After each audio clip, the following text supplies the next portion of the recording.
সবাই বলে না বিয়ের পরে জীবনটা একেবারে ধনেপাতার চাটনি, সেটা আজকে হাড়ে হাড়ে টের পেলাম। সরস্বতী পূজার দিন খিচুড়ি টিচুড়ি খেয়ে দুপুরবেলা আবার বিরিয়ানি টিরিয়ানি খেয়ে বাড়িতেই থেকে গেলাম। আগে বিয়ের আগে সরস্বতী পুজো মানে শাড়ি টাড়ি পরে আমার বয়ফ্রেন্ডের সাথে ঘুরু ঘুরু। বয়ফ্রেন্ড যেই না বড় হয়ে গেল অমনি আর বাইরে যেতে চায় না, কি আর বলবো তোমাদের। কিন্তু আমিও নাছোড় বান্দা, কিছুতেই ছাড়বো না।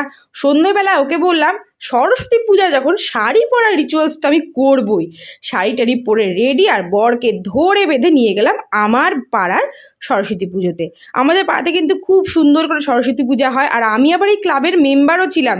কিন্তু এই বছর আর আসতে পারিনি, সব ওরাই আয়োজন করেছে।